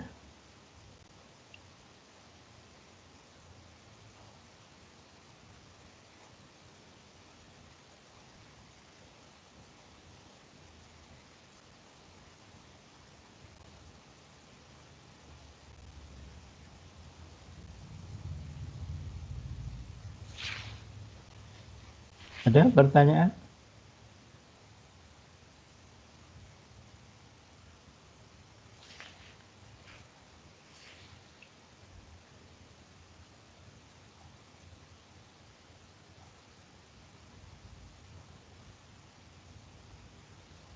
Bu Dokter ada pertanyaan?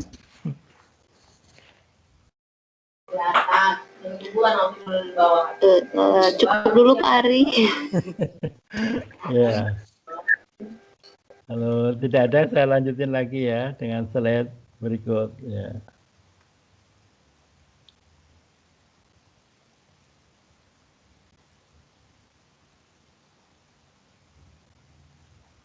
Oh, ini yang ikut ini ya. Ini yang leukemia ya, leukemia. Desain boron H2 sebagai anti kanker ya untuk inhibitor tirosin kinase ya.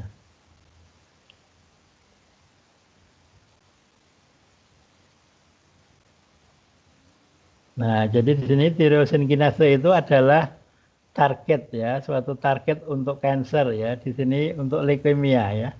Nah, di sini kita akan mendesain molekul. Kenapa? Karena obatnya itu genotoksik ya, genotoksik. Di sini obatnya namanya asanaptiridin ya. Jadi kita ingin membuat molekul baru yang lebih aman ya. Nah, ini dengan apa? Ini desainnya ya, desainnya. Nah, boron ya. Kemudian ini asanaptiridin, ini ada di PDB ya, di PDB. Nah, softwarenya ini ya Yasara, Marvin, Sketch, Plan, dan seterusnya.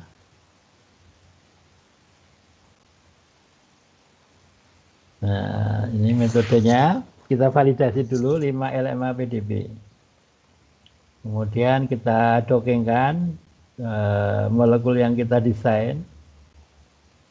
Nah, ini hasilnya ya. Ini validasinya valid ya. 0,38. Ya, lebih kecil dari 2 angstrom. Nah, ini dokeng boron H-gamma. Ini hasil dokengnya. Ya, di sini yang terstabil minus 106, beda koma saja ya.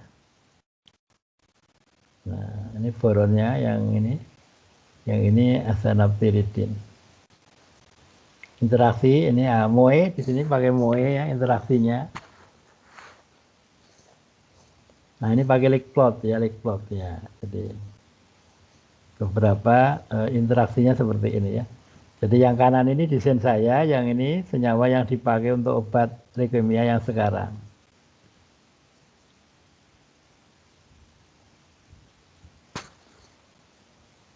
Nah, ini pakai MOE ya, 2 dimensi. Nah, ini pakai MOE ya, pakai MOE. Nah, di sini yang kuning ini adalah asam amino yang sama ya. Jadi ada 15 ya. 15 molekul 15 asam aminonya sama ya. Di sana ada 3 yang berbeda, di asanaptiridin, di boron H-gamma ada 4 ya. Nah, uji tetesnya menunjukkan bahwa lebih kecil dari tetabel ya. Artinya adalah tidak ada perbedaan bermakna ya. Jadi sama potensinya. Jadi kesimpulannya adalah boron H-gamma dapat sebagai anti cancer atau anti leukemia menggantikan asanaptiridin begitu.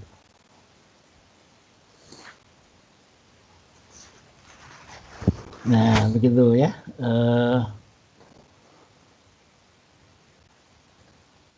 Ada pertanyaan lagi?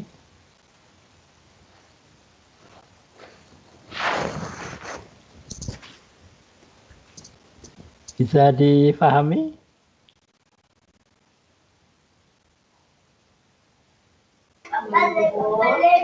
Ya Pak, pelan-pelan saya cerna Pak.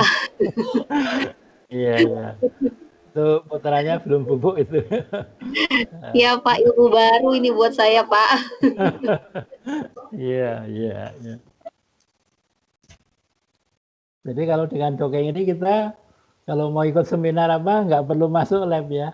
Cukup di depan laptop kita desain molekul bisa kita bawakan di seminar begitu. Ya, yang berikutnya ini tentang boron H-gamma ya. Sama-sama boron ini. Ini untuk BNCT ya, BNCT. Nah, jadi untuk BNCT di sini desain molekul boron H sebagai pembawa radioaktif boron ya. Nah, boron.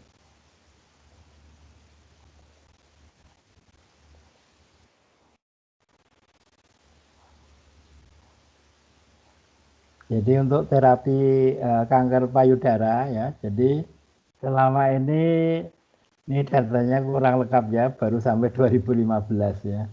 Penyakit di Indonesia ini bergeser ya dari non infeksi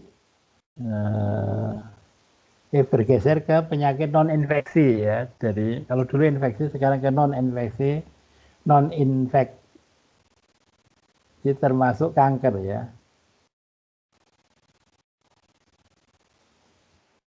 Nah, ini kanker ini apa? Ini data-datanya ya. Kanker payudara biasanya diobati dengan tamoxifen ya, tamoxifen. Tamoxifen 20 mg biasanya untuk kanker payudara. Nah, kita lihat ya, di sini tamoxifen ya akan termetabolisme menjadi N-dismethyl tamoxifen. Kemudian ada yang 4-hidroksi tamoxifen. Nah, tadi yang saya katakan ini ya. Jadi ini metabolitnya tamoxifen ini yang berinteraksi dengan reseptor. Mekanisme kerjanya. Ya, jadi mekanisme kerja tamoxifen itu mengikat reseptor estrogen pada tumor dan target jaringan lainnya. Menghasilkan kompleks yang menghambat sintesis DHA dan menghambat efek estrogen. Nah, dan seterusnya. Ini cara mekanisme kerjanya ya. Ini cara mekanisme kerja juga. Nah, di sini ya tamoxifen menjadi 4-hidroksi tamoxifen 30 sampai 100 kali potensinya ya. Yang merubah adalah sitokrom P450 dan isoform sitokrom P3A4 ya. Dan sitokrom P2D6. Nah, ini kita menghadapi efek samping ya, efek samping dari tamoxifen ya. Seperti gejala menopause, kemudian pembekuan darah, keganasan uterus ya. Jadi juga menyebabkan kanker uterin ya. Jadi untuk menghindari efek samping tersebut maka kita membuat mendesain molekul baru ya. Dan efek samping, masih efek samping tamoxifen itu katarak. Nah, katarak akibat tamoxifen berkembang di sekitar 10% pasien ya yang mengkonsumsi obat. Nah, kejadian yang lebih tinggi dapat diharapkan di masa depan ketika lebih banyak perempuan mengambil amoxifen selama 10 tahun. Gejala utama dari katarak adalah penglihatan kabur dan berawan. Anda mungkin memerlukan cahaya yang lebih terang untuk membaca dan mungkin lebih sadar silau sekitar lampu terang di malam hari. Katarak dapat dihilangkan dengan operasi. Nah, jadi efek samping tamoxifen ini katarak ya. Nah, jadi karena ada efek samping maka perlu obat baru. Nah, sehingga kita cari PDB ya, PDB yang berkaitan dengan kerja tadi. Kanker payudara tadi, estrogen reseptor.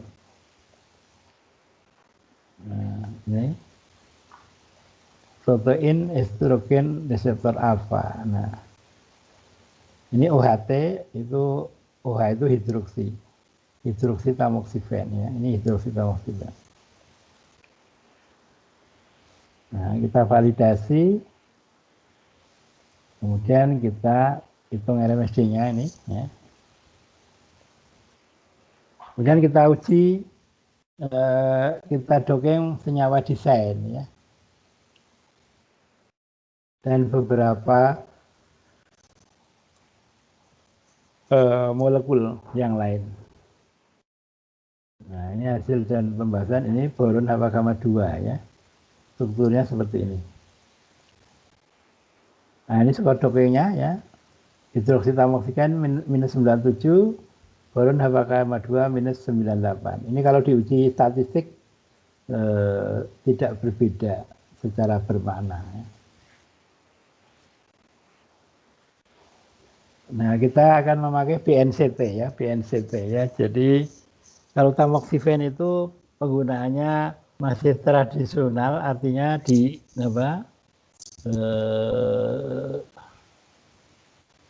diinjeksi atau per oral ya, yang 20 tadi.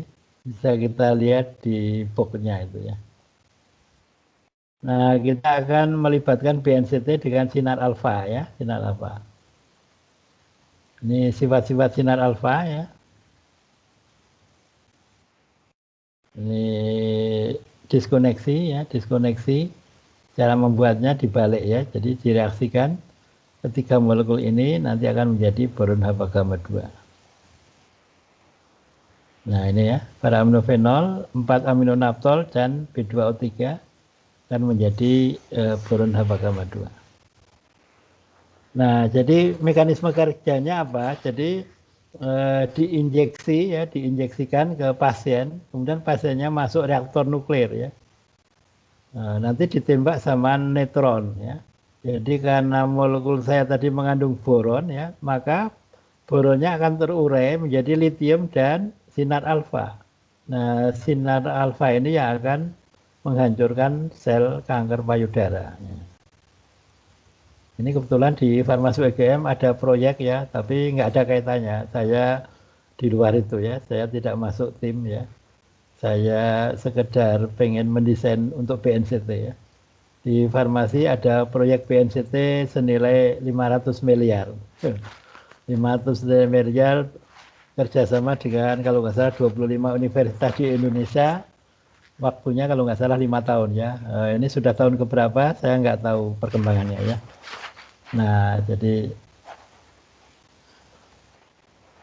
seperti ini ya. Jadi intinya pasien diinjeksi, kemudian masuk reaktor, ditembak sama neutron, ya nanti boronnya yang sudah nempel di reseptor estrogen itu nanti terurai boronnya jadi litium dan sinar alfa. Nah sinar alfanya ini yang akan membunuh sel kanker ya.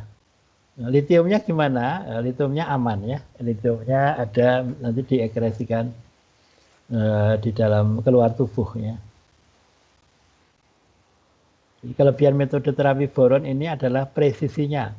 Hanya merusak sel target sedangkan sel lain aman. Kata peneliti utama Pusat Sains dan Teknologi Akselerasi Batan Yogyakarta, Profesor Yohanes Sarjono. Nah ini tamoxifen-nya. Ini boron haba gamma 2. Tamoxifen nggak bisa dipakai BNCT. Kenapa? Karena di dalam molekulnya tidak mengandung boron. Kalau boron haba gamma 2 ada boronnya. Makanya bisa dipakai untuk BNCT. Nah, kesimpulannya boron haba gamma 2 berdasarkan molekul dokter berpeluang menggantikan tamoxifen dan lebih efektif untuk mengobati kanker payudara karena menggunakan BNCT. Boron, neutron, chapter terapi. Nah, begitu.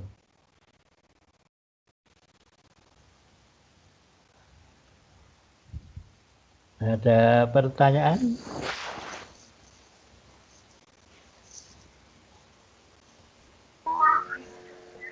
Pak, izin bertanya, Pak. Silakan.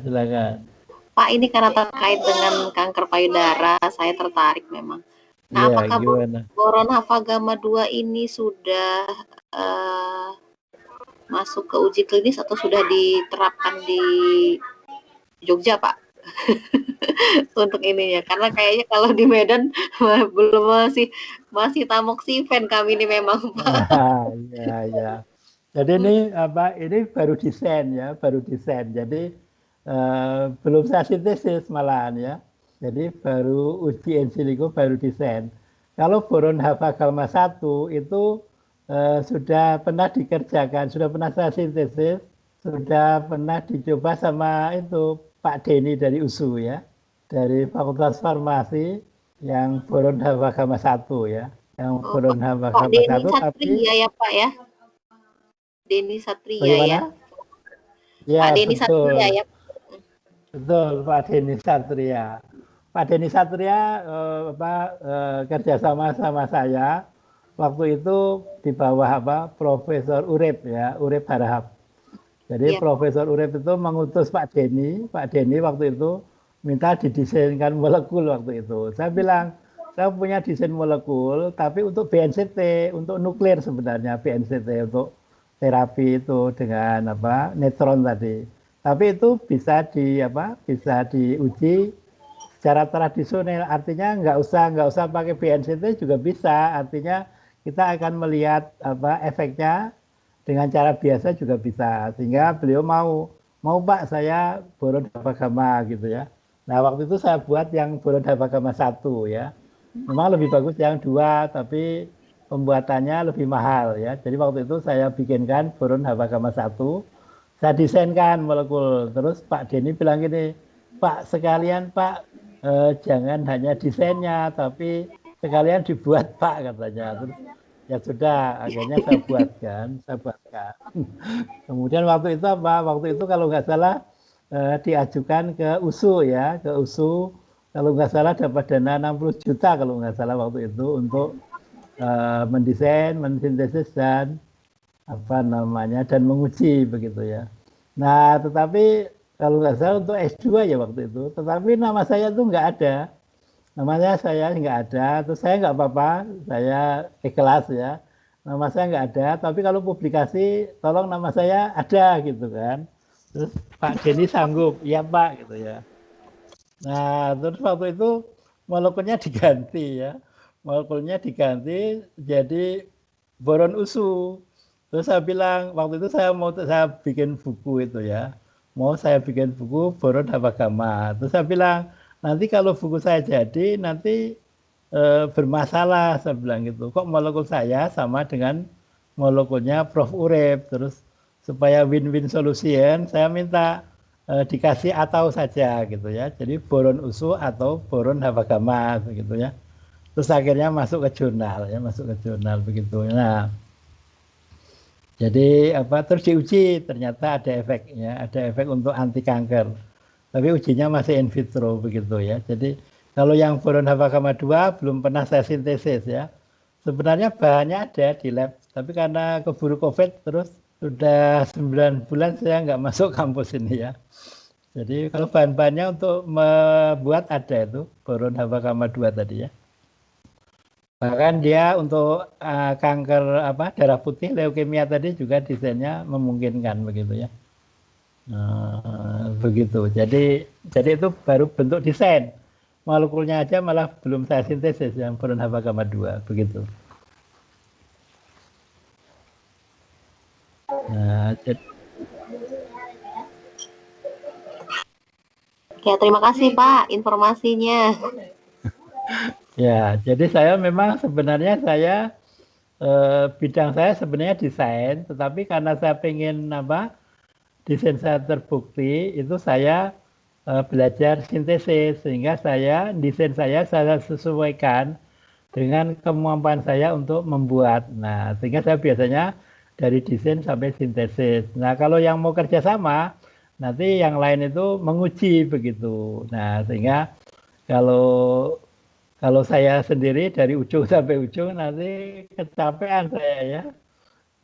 Jadi kalau mau kerjasama, saya bagian mendesain sama mensintesis. Nanti partner saya itu menguji. Kayak Pak Denny tadi, saya mensintesis, desain dan mensintesis, terus Pak Denny yang menguji. Nah ini yang paten saya yang Algetika, yang HP 2009 itu juga diajukan sama Pak Denny untuk antiinflamasi. Kelihatannya ada efeknya itu ya. Kalau melihat uji dokengnya itu berkemungkinan dia bisa anti radang juga ya. Bahkan yang terakhir itu saya dokengkan untuk asetilkolin esterase itu bagus ya, sehingga bisa untuk Alzheimer ya. Untuk penyakit Alzheimer yang getar-getar itu tangannya itu molekul paten saya itu memungkinkan ya, sehingga nanti mungkin akan saya upgrade ya, kalau patennya mau habis akan saya upgrade efeknya begitu. Ada lagi?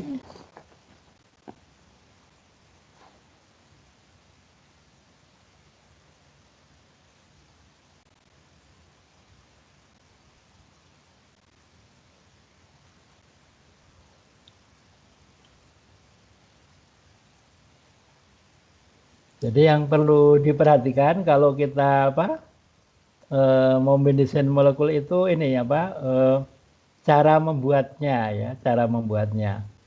Memang kalau untuk penelitian nggak masalah ya.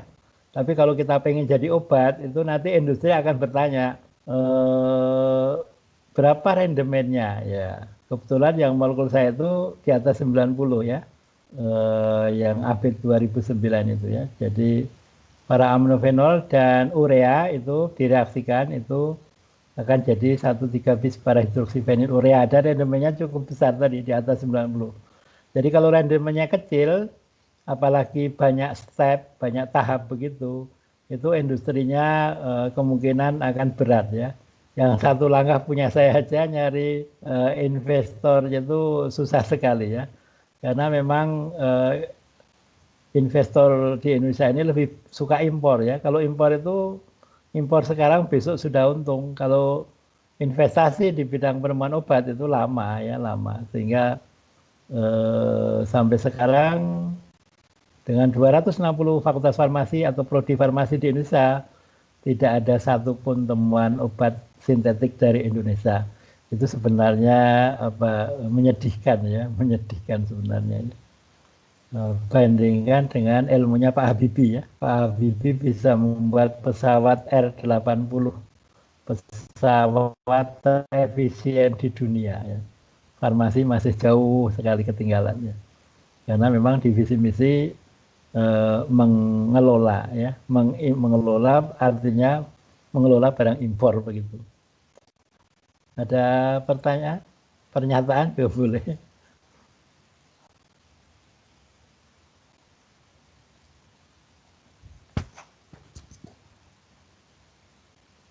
Tidak ada.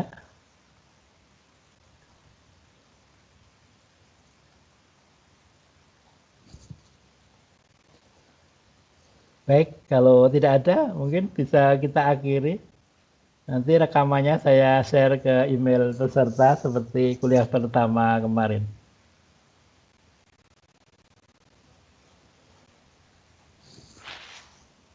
Bagaimana? Bisa kita akhiri? Baik, Pak. Ya, nanti kalau ada pertanyaan bisa juga bertanya di grup ya. Kalau sekarang belum ingat, nanti kalau pasti ingat, oh saya mau nanya tadi kok lupa. Bisa ditanyakan di grup Tomcat sebagai anti cancer. Baik kalau gitu, kalau tidak ada pertanyaan, saya akhiri. Alhamdulillahirabbil alamin, kita sudah pertemuan kedua ya. Kita akan lanjut di hari Jumat ya untuk pertemuan ketiga. Terima kasih atas kehadirannya ya. Mohon maaf jika ada kekurangan dan kesalahan. Saya akhiri. Assalamualaikum warahmatullahi wabarakatuh. Selamat malam. Waalaikumsalam warahmatullahi wabarakatuh. Selamat malam. Terima kasih banyak Pak Hari atas ilmunya. Ya.